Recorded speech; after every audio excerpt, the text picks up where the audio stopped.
আউযু বিল্লাহি মিনাশ শাইতানির রাজিম। বিসমিল্লাহির রহমানির রহিম। দেশ ও প্রবাস থেকে বাংলাদেশ সহ সারা বিশ্বের যে কোনো স্থান থেকে যারা আমাদের এই অনুষ্ঠান দেখেছেন সকলকে সালাম। আসসালামু আলাইকুম ওয়া রাহমাতুল্লাহি ওয়া বারাকাতুহু। প্রিয় বন্ধুরা, আমি মোহাম্মদ আখতারুজ্জামান বরাবরের মতো গুরুত্বপূর্ণ এমন একটি আলোচনা নিয়ে ইসলামের আলো।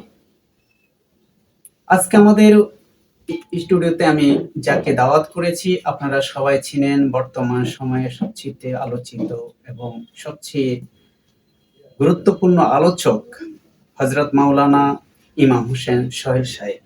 আসসালামু আলাইকুম ওয়া রাহমাতুল্লাহি ওয়া বারাকাতুহু।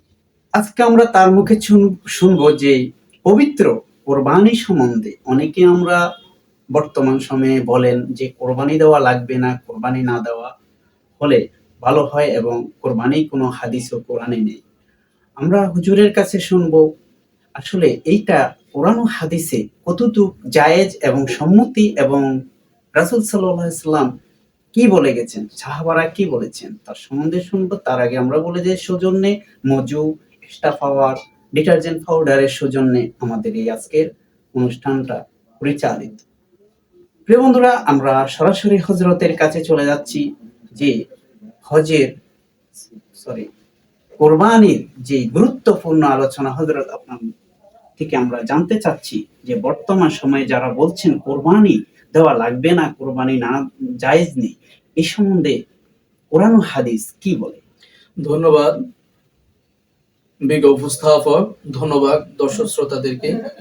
প্রথমে কোরবানি সম্পর্কে আল্লাহ পাক রব্বুল আলামিন কি বলতে লাগলেন। কোরবানি সম্পর্কে আল্লাহ পাক রব্বুল আলামিন কুরআনুল কারীম ফুরকানুল হামিদের সূরা আস-সাফাতের মধ্যে দৃষ্টান্ত তুলে ধরেছেন। হযরত ইব্রাহিম আলাইহিস সালাম, হযরত ইসমাঈল আলাইহিস সালামকে নিয়ে আল্লাহ পাক রব্বুল আলামিন বলতে লাগলেন, ইয়া বুনাইয়া ইন্নী আরা ফিল মানামি আন্নী আযবাহুকা ফানজুর মাযা তারা। قال يا أبت افعل ما تؤمر ستجدوني إن شاء الله من الصابرين। আল্লাহ পাক রব্বুল আলামিন হযরত ইব্রাহিম আলাইহিস সালামকে স্বপ্নে দেখালেন যে তার প্রিয় বস্তুটিকে কুরবানি করার জন্য। হযরত ইব্রাহিম আলাইহিস সালাম তার সন্তানকে বলতে লাগলেন, হে সন্তান, ইন্নী ইয়া বুনাইয়া ইন্নী আরা ফিল মানামি আন্নী আযবাহুকা ফানজুর মাযা তারা। তার সন্তান ইব্রাহিম আলাইহিস সালাম সন্তানকে বললেন যে আমি স্বপ্নে দেখেছি আমি তোমাকে কোরবানি করছি। ইন্নী আযবাহুকা, আমি তোমাকে কোরবানি করছি। ফানজুর মাযা তারা, আমি স্বপ্নে দেখেছি। قال يا أبت افعل ما تؤمر, এই ব্যাপারে তোমার অভিমতটা কি? এই আমার সন্তান, এই ব্যাপারে তোমার বক্তব্য কি? আমি তোমাকে কোরবানি করতে চাচ্ছি আল্লাহ তাআলার সন্তুষ্টির জন্য। এই ব্যাপারে তোমার বক্তব্য কি, তোমার অভিমত কি? সন্তান জবাব দিল, সাতাজিদুনি ইনশাআল্লাহ মিনাস সাবিরিন। হে আমার পিতা, অবশ্যই অবশ্যই আল্লাহ তাআলার সন্তুষ্টির জন্য আমি কোরবানি হয়ে যাব। অবশ্যই অবশ্যই আপনি আমাকে ধৈর্যধারীদের কাছে, অর্থাৎ ধৈর্যকারীদের সাথে আমাকে অবশ্যই অবশ্যই আমাকে আপনি পাবেন। আমি সবর করব ইনশাআল্লাহ। এদিকে ইব্রাহিম আলাইহিস সালাম সন্তানকে কোরবানি করার জন্য প্রস্তুত করলেন। এদিকে ইবলিস শয়তান মালাউন খবিস ইসমাঈল আলাইহিস সালামের মাকে বললেন যে তোমার সন্তানকে ইব্রাহিম আলাইহিস সালাম নিয়ে গেল কোরবানি করার জন্য। কেন? তার খোদা নাকি তাকে বলেছে যে তাকে কোরবানি করতে। ইসমাঈল আলাইহিস সালামের মাতা বললেন যে আমার সন্তানকে যদি আল্লাহ তাআলার সন্তুষ্টির জন্য কোরবানি দিতে বলে, আল্লাহ যদি বলে থাকে, তাহলে ইসমাঈল কেন, আমার হাজার হাজার ইসমাঈলকে কোরবানি করতে আমি রাজি আছি। সুবহানাল্লাহ ওয়া বিহামদিহি। ইসমাঈল আলাইহিস সালামকে বলা হলো তোমাকে কোথায় নিয়ে যাওয়া হচ্ছে জানো? যেহেতু ইসমাঈল আলাইহিস সালাম ছোট্ট বালক ছিলেন, আল্লাহ পাক রব্বুল আলামিন সেটাও বলে দিয়েছেন যে ফাবাশশারনাহু বিগুলামিন হালিম ফালাম্মা বালাগা মা'হু সা'য়া। আল্লাহ পাক রব্বুল আলামিন ইব্রাহিম আলাইহিস সালামকে সুসংবাদ দিলেন। তারপর যখন সে প্রাপ্তবয়স্ক হলো, ফালাম্মা বালাগা মা'হু সা'য়া, যখন সে বালেগ হলো, অর্থাৎ সে 13 থেকে 15 বছরের মধ্যে হলো, তখন ইসমাইল আলাইহিস সালামকে বলতে লাগলো যে তোমাকে কোথায় নিয়ে যাওয়া হচ্ছে। প্রিয় বন্ধুরা, তার আগে বলে আমরা 10 মিনিটের বিরতি নিচ্ছি। বিরতির পর আবার ফিরে আসছি সৌজন্যে মজু এবং এক্সট্রা পাওয়ার লিমিটেড এর সৌজন্যে। চোখ রাখুন আমাদের সাথে।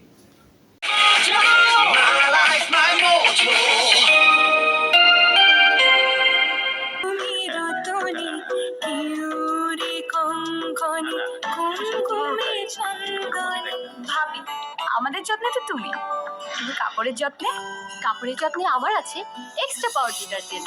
এক্সট্রা পাওয়ার ডিটারজেন্ট পাউডার কাপড়ের কঠিন দাগ দূর করে কাপড়কে করে নতুনের মতো উজ্জ্বল। Extra power detergent powder, long lasting brightness.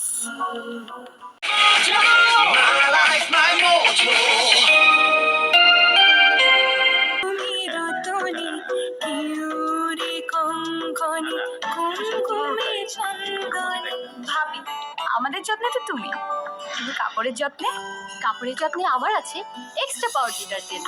Extra power detergent powder কাপড়ের কঠিন দাগ দূর করে কাপড়কে করে নতুনের মতো উজ্জ্বল। Extra power detergent powder, long lasting brightness. তুমি কি জানো ইসমাইল আলাইহিসসালাম বললেন কোথায় নিয়ে যাওয়া হচ্ছে? ইবলিস শয়তান বলল যে তোমাকে জবাই করার জন্য নিয়ে যাওয়া হচ্ছে। কেন? ইব্রাহিম আলাইহিসসালাম তোমার বাবাকে নাকি আল্লাহ তাআলা হুকুম করেছেন তোমাকে জবাই করতে।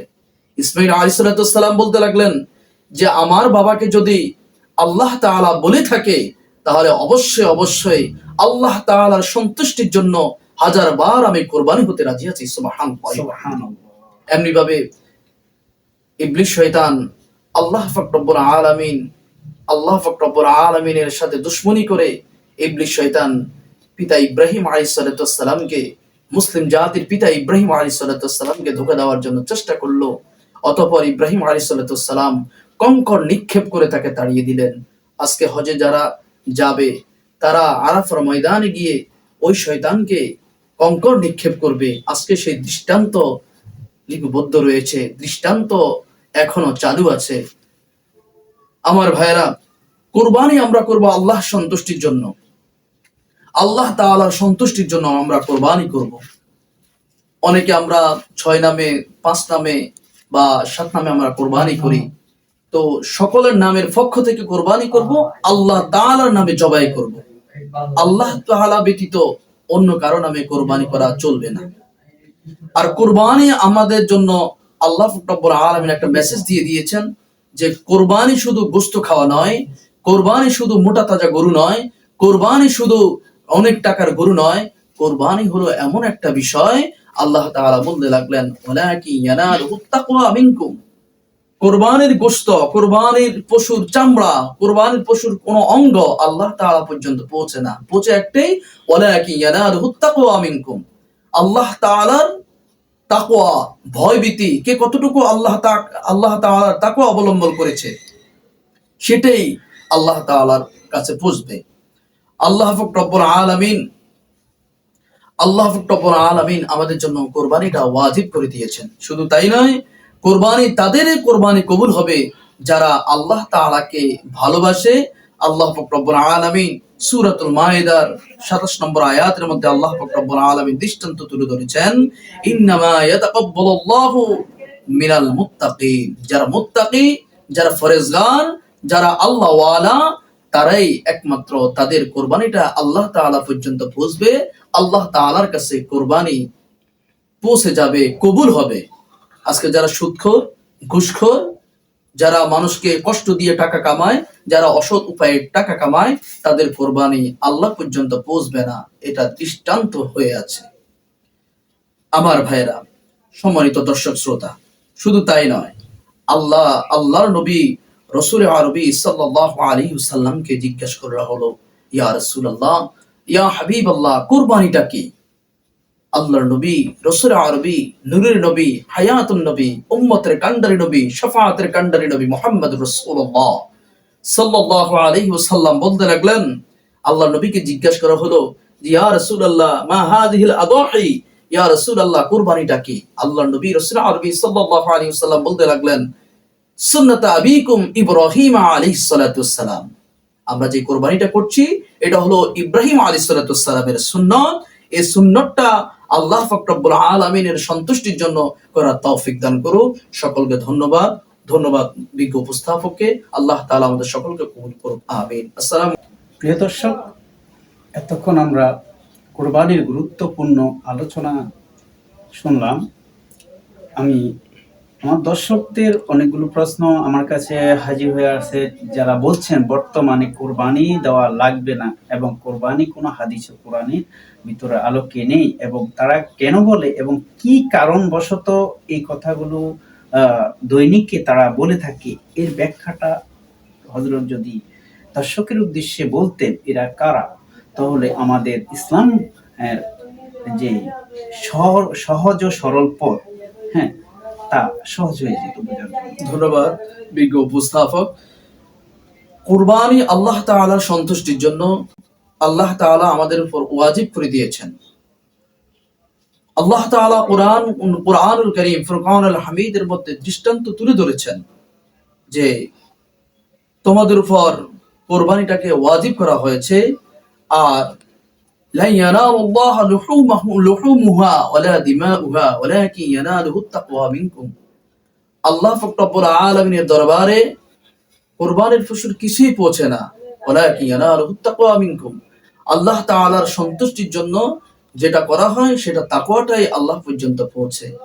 যারা বলছেন যে কোরবানি করা লাগবে না, তাদের জন্য অত্যন্ত দুর্ভাগ্য, কারণ আল্লাহ তাআলা যেটা কোরআন দ্বারা সাবিত করে দিয়েছেন, যারা আল্লাহ তাআলা যেটা যেই মাসালাটাকে যে বিষয়টাকে কোরআন দ্বারা সাবিত করে দিয়েছেন, হাদিসে মুবারাকার মধ্যে অসংখ্য দৃষ্টান্ত রয়েছে, তারা এটার বিরোধিতা করা মানে আল্লাহ রাসূলের বিরোধিতা করা।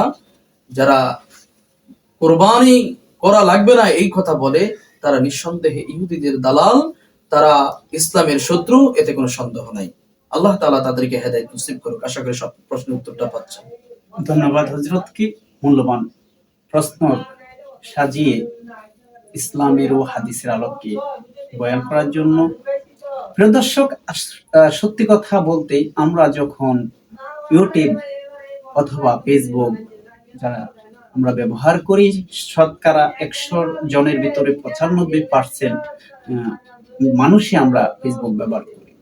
আমাদের ইসলামিক কান্ট্রিগুলোতে যারা আমরা মুসলমানের সন্তানরা রয়েছি, কিন্তু তারা আসলে যখনই আমরা এই প্রশ্নগুলো পাই আমাদের মনের ভিতরে বিভ্রান্তি সৃষ্টি হয়। আসলে এটা একটা বিভ্রান্তিকর এবং ইসলামের শত্রু, আমাদের ইসলামের দুশমন, কোরআনের বিরোধিতাকারী, এটা ইহুদিদের দালাল। আসলে আমরা এইসব বিষয়গুলোকে এড়িয়ে আমাদের ইমানি হালাত যেটা বলা হয় ইসলামের শরিয়া মোতাবেক এবং সত্যিকারের ইসলামের আলোর পথ, সেদিকে আমরা যুগ্ম। প্রিয় বন্ধুরা, আজকের মতো এখানে বিদায়। আবারও দেখা হবে অন্য একটি ভিডিওতে।